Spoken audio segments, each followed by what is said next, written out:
Hujambo na karibu tena ndugu Mtanzania popote ulipo, karibu tena.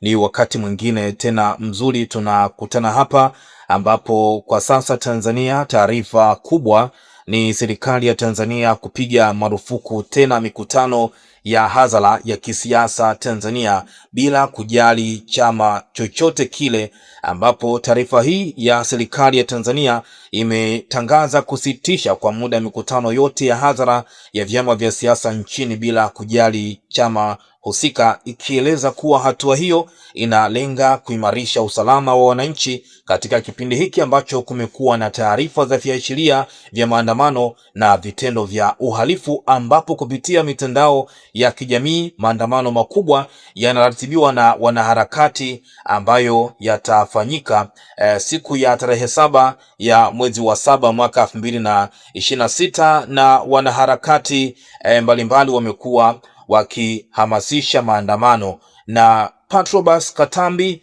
ambaye ni waziri wa mambo ya ndani ya nchi akizungumza bungeni mjini Dodoma siku ya jana Ijumaa Juni 26 mwaka 2026, waziri huyo wa mambo ya ndani ya nchi wa Tanzania alisema amemwelekeza mkuu wa jeshi la polisi IGP Camillus Wambura kutoa vibali vya mikutano ya hadhara ya kisiasa hadi pale serikali itakapotoa maelekezo mengine.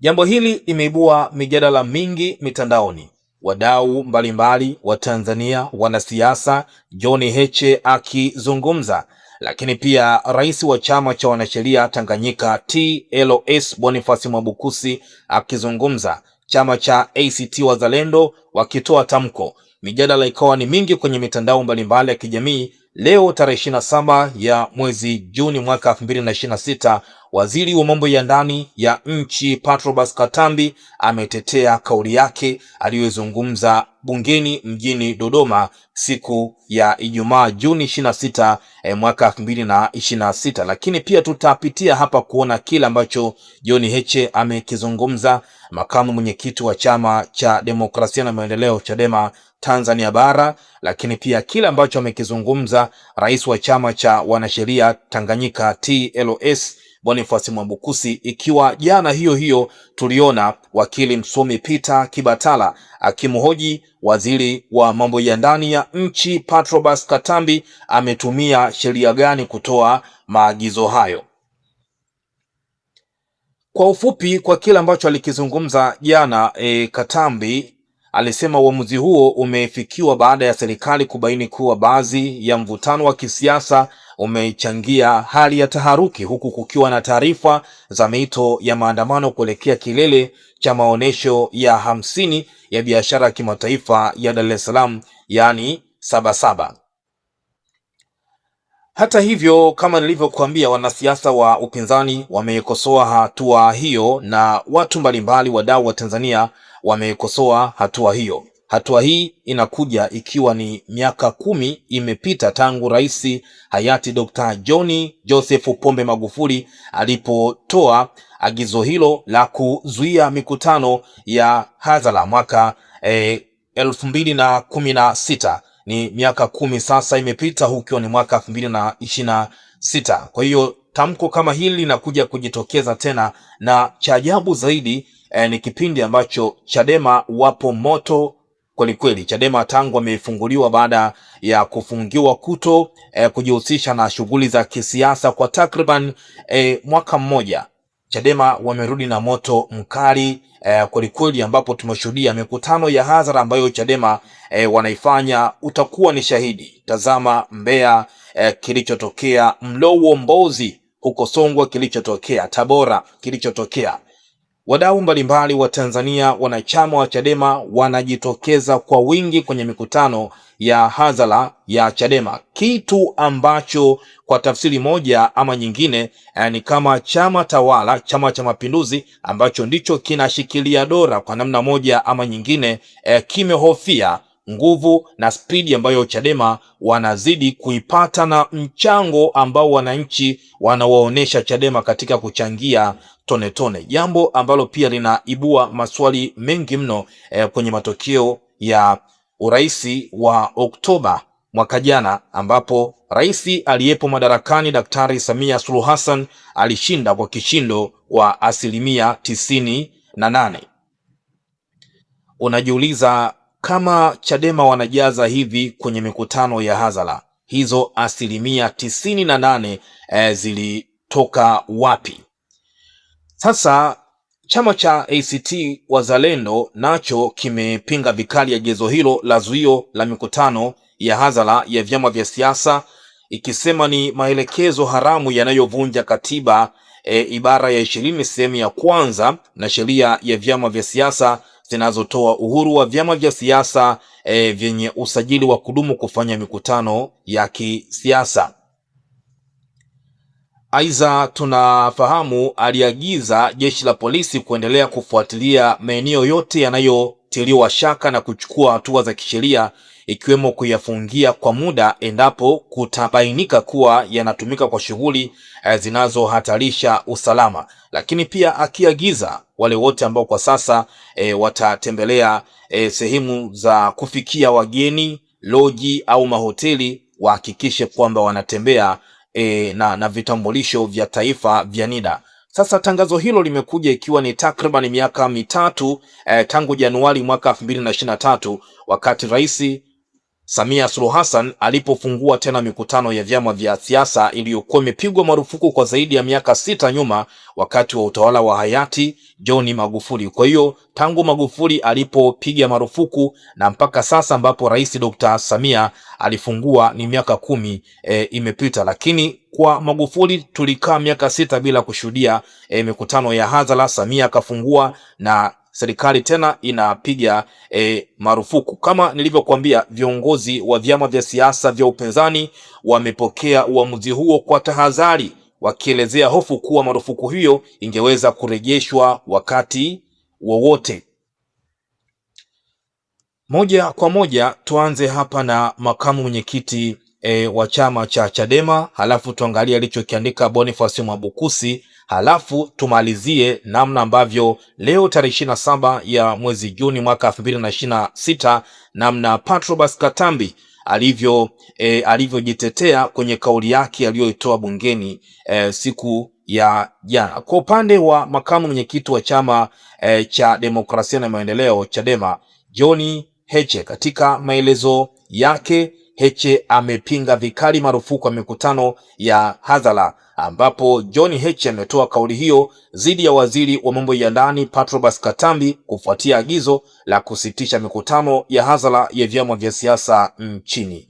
Katika maelezo yake, Heche amesema hatua hiyo ni kielelezo cha ukandamizaji wa kisiasa, akisisitiza kuwa chama tawala CCM kimekosa hoja za kushindana majukwani na sasa kinategemea mabavu.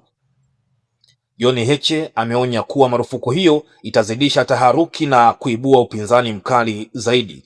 Na kwa upande wake, waziri Katambi alieleza kuwa marufuku hiyo inalenga kulinda usalama wa taifa na amani ya wananchi, akibainisha kuwa jeshi la polisi halitaruhusu mikutano yoyote hadi hali ya usalama itakapodhibitiwa. Heche amepinga vikali, lakini pia kwa upande wake Boniface Mwabukusi amehoji pia ni katiba ipi ambayo, sheria ipi ambayo ameitumia kutoa uamuzi wake, ambapo kupitia mitandao yake kijamii Boniface Mwabukusi, waziri wa mambo ya ndani, acha kuvunja katiba, ameanza kwa kuandika hivyo Boniface Mwabukusi na kuendelea na kusema mlinzi wa katiba au ni mvunja katiba.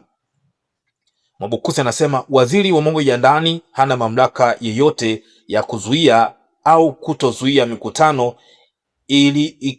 iliyoruhusiwa kisheria. Aidha, sio jukumu la IGP kutoa vibali vya mikutano au ruhusa ya mkutano. Mkutano wa ndani ya vyama inaratibiwa na vyama vyenyewe na jukumu la polisi ni kutoa ulinzi tu. Chama cha wanasheria Tanganyika TLS kimepokea kwa mshtuko taarifa hizi na tutakaa na kuona namna ambayo tutachukua hatua za kisheria za ndani ya nchi na nje ya nchi dhidi ya yeyote atakayejaribu kutekeleza agizo hili haramu na batili kwa kukiuka katiba na sheria za nchi, ambapo hapa ameandika tafsiri namna ambavyo sheria inazungumza. Huyu ni rais wa chama cha wanasheria Tanganyika, Boniface Mwabukusi.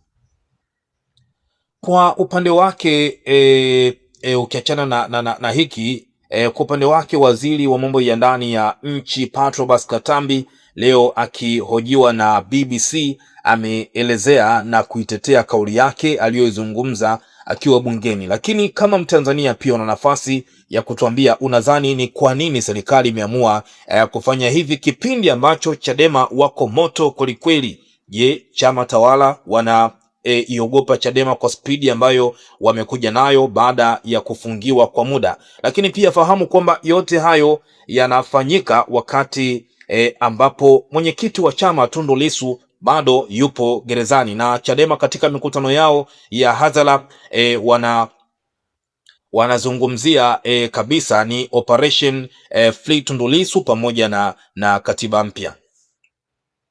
Katika maelezo yake leo asubuhi akifanywa mahojiano na BBC, na mnukuu hapa alichokielezea Patrobas Katambi akitetea kauli yake bungeni. Anasema, agizo hili tumelitoa kwa sababu za msingi za kiusalama, yani for security reasons, ambapo kutokana na viashiria, dalili na uthibitisho tulionao, mpaka pale tutakapoona hali imekuwa salama, basi tutaruhusu, kwa sababu shughuli nyingine za kiuchumi lazima ziendelee na shughuli mbalimbali za kijamii na zile zilizo kwa mujibu wa sheria lazima ziendelee. Kwa hiyo kipindi hiki ambacho kiko na security tension, lazima tuweke nguvu kubwa katika kuhakikisha tunalinda raia na mali zao, lakini pia nchi kwa ujumla. Kipindi hiki tu tutakapojiridhisha kwamba hakuna tena matishio kwa uthibitisho ambao tunao, tutaendelea na utaratibu wa kawaida. Wote mnakumbuka vizuri historia mbaya tuliyopitia hivi karibuni. Mamia ya Watanzania walipata madhila mbalimbali, uhalifu mkubwa ulifanyika, uharibifu wa miundombinu ya serikali yenye thamani ya matilioni, lakini pia biashara za wananchi na watu walishindwa kwenda katika majukumu yao kwa sababu ya matishio hayo ya kiusalama.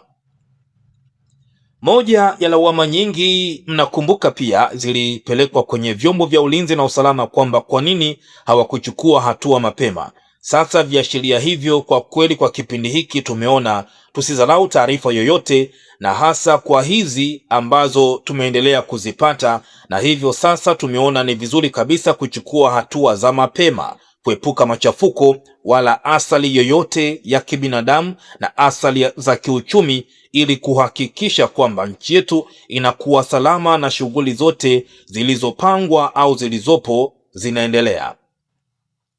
Hiki ndicho alichokizungumza wakati akielezea na akitetea kauli yake ambayo alizungumza mjini Dodoma bungeni jana tarehe 26 ya mwezi Juni, kwamba wakijiridhisha kwamba hali ya kiusalama ipo vizuri, basi wataachia tena na tutaendelea na utaratibu wa kawaida, watu watazidi kufanya mikutano ya hadhara. Lakini pia amezungumzia kwamba tunakumbuka vizuri historia mbaya tuliyoipata hivi karibuni, ambapo anasema mamia ya Watanzania walipata madhila mbalimbali, akizungumzia Oktoba 29 ambapo vijana wengi wa Kitanzania waliuawa, watu 518. Hii ni kutokana na ripoti ya uchunguzi ya Jaji Chande iliyoundwa na Rais Dr. Samia. Lakini anasema kwamba uhalifu mkubwa ulifanyika na serikali ilipata uharibifu wa miundombinu yenye thamani ya matilioni. Hajazungumzia hata uhai wa watu ambapo Watanzania wengi waliuawa, lakini wanachoangalia zaidi ni thamani za serikali au mali za watu ambazo ziliharibiwa. Lakini kuhusu uhai wa Watanzania ni jambo ambalo kwa namna moja ama nyingine kama limewekwa pembeni.